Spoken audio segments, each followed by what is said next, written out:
Good afternoon. Thanks. Welcome back. I enjoyed lunch. I'm glad you guys did as well.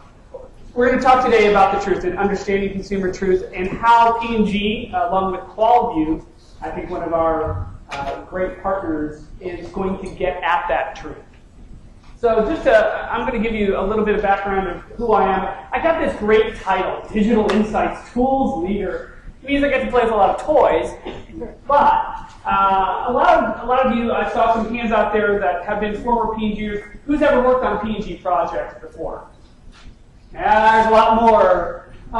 Here's the thing, is that for those that are in the uninitiated category, some of us, we heard the quote yesterday about Joan Lewis, our consumer market knowledge leader, talking about the end of the survey. Well, Joan in CMK is one part of the consumer research arms of P&G. I represent the other side, that is in the R&D sector. I'm in the what we call products research. Products research has its emphasis on the product, right? So product experiences were the front end of innovation, the R&D folks. And so we're really much more about that second moment of truth rather than the zero moment of truth, the advertising, the first moment of truth at the shelf. I'm more about the second moment of truth. So how do consumers actually experience our products, and then how do we hear them and innovate even further beyond that? So that's kind of what I do. I represent a community of global products researchers representing all of our brands. So I'm in the corporate function. And so what that allows me to do is to check out all sorts of new innovative tools, toys, vendors, to help us figure out what are the best ways to design, conduct, and more importantly, as we've heard in this conference today, analyze all that data that we're collecting.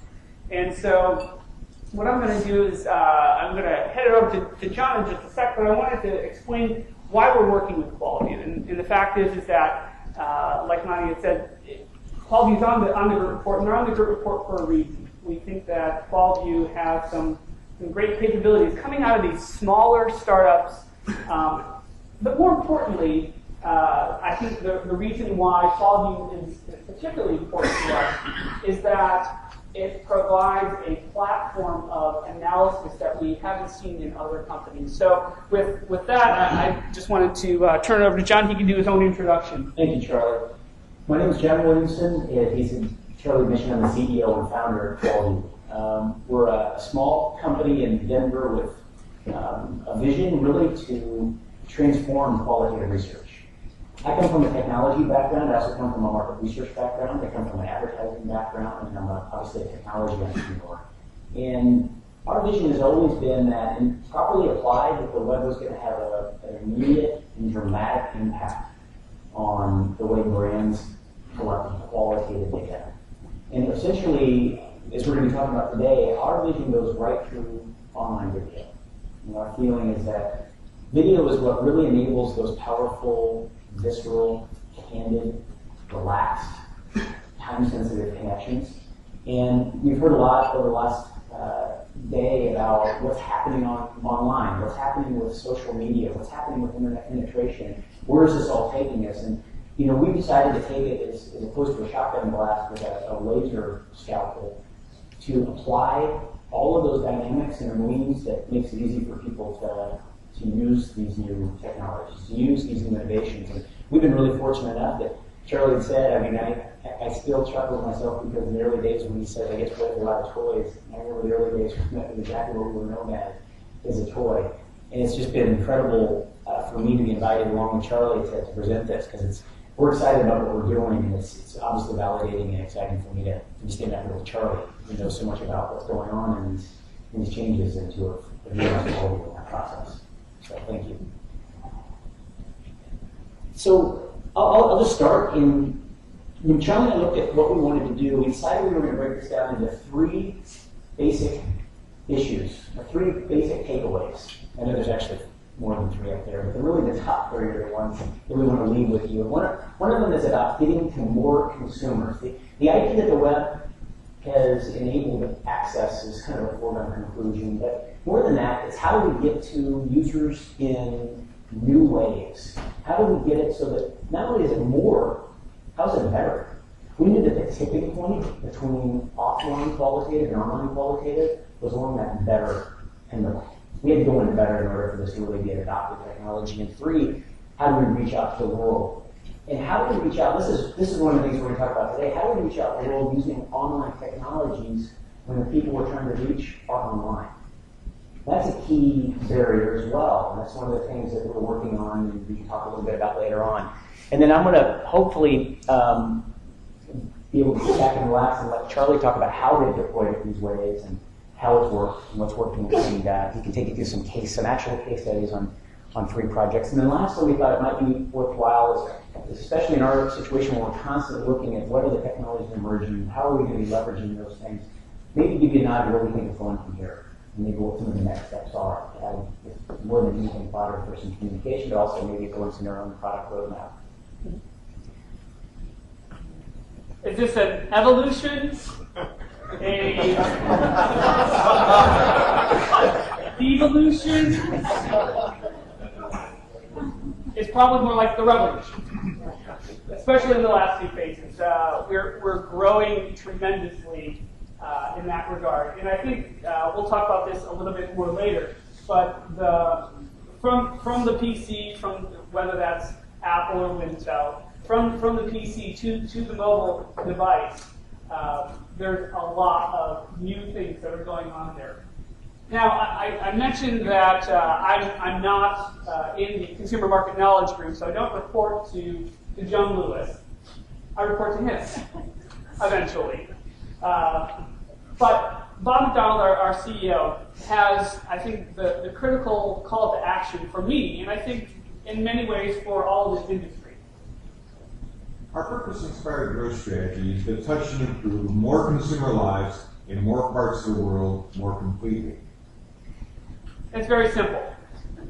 More consumers in more parts of the world more completely. That's how P&G is going to grow, and we need to listen to all of our consumers in that way. So let's talk about more consumers. Current population, 6.7 billion folks. Growing all the time, of course. Where we are right now, depends on whose statistics you're talking about, but let's just say these are nice round numbers, you'll accept them from me for now. 1.8 billion, almost 2 billion global internet users now. Projections, just 10 years from now, 5 billion internet users. 3 out of 4 Americans using the internet in the future. People are going to be more connected. I mean, we're already talking about, Facebook, whether was it 500 or 600 million current users. Connections are going to be growing exponentially. And the fact is that as we look a little bit to the past, so here's some past data of internet growth. So North America, 140% from 2000 to 2009. Oceania, Australia, 177%. Europe, we all know Europe's very well connected. 300%. Asia, 568%. South America, 934%. Middle East, 1,600%. Africa, 1,800%, roughly, of estimated internet growth. We know that that's only going to continue to increase. And it's not going to happen with cable and copper. It's going to happen with cell towers. 3G, 4G, 6G, who knows what it's going to be by 2020.